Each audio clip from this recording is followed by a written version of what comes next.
So I was going to mind my business and not say anything about it because I knew it was old news and I knew that people were seeing it again like it was the first time when it wasn't the first time.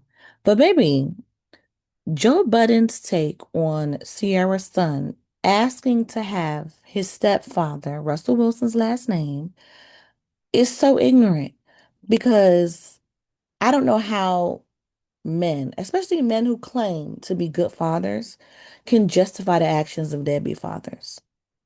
How do you claim to be a good father, but yet you can justify and support the actions of a deadbeat father?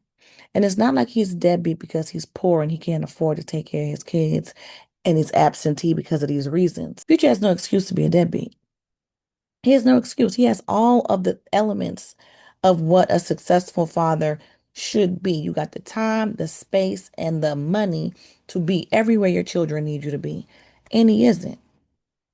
And so, and while we act like baby Future is Future's only child, Future got like 8 kids. Let me look it up so I don't misspeak and talk about this man. Alexa, how many kids does Future the rapper have?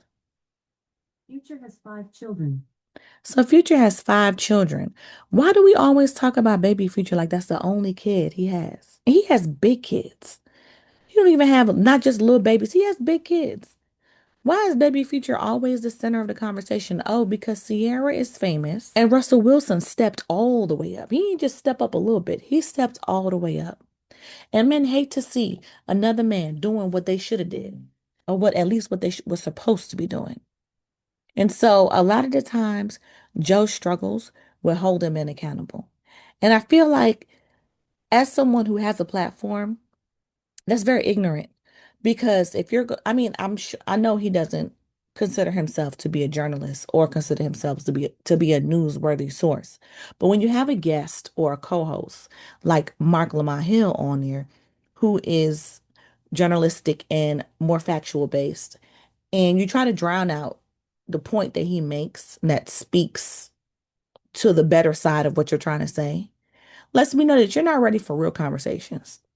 Because if Russell Wilson is taking care of baby Future, he's there for him 365 days a year. School, after school, activities, family vacations. If he is a man in baby Future's life that is fathering him and nurturing him, why should he be X'd out of any um of being able to call him his son wholeheartedly? And if baby Future, because what I heard was baby Future asked if he could have Wilson attached to his name. And I believe, I don't know if he said attached or if he said something like he wanted the last name Wilson. And instead of dropping Wilburn completely, I think they just added Wilson to his name so that he could still have both names. Because I don't, from day one, if they really wanted to not include his biological father, they would have changed his name from Future. That's the man's stage name. You would think it would be awkward to call that child Future in the house, but obviously nobody gives a damn. Ain't nobody think about that. Only person that's salty here sounds like it is Future's fans. Because I have yet to see Future file a lawsuit. I have yet to see him come on Facebook and complain. I have yet to see him fighting to see his child or have his son. So if we're being realistic, let's be realistic. That's all I'm saying. And so Joe's take is very biased.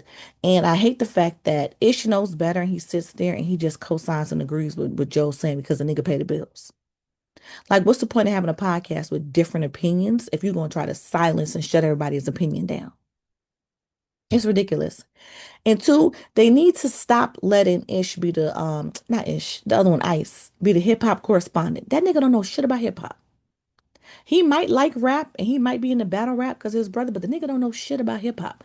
So when y'all have him on there doing hip hop correspondence and he be saying the dumbest shit ever, hip hop heads out here be ready to punch him in the face through the screen.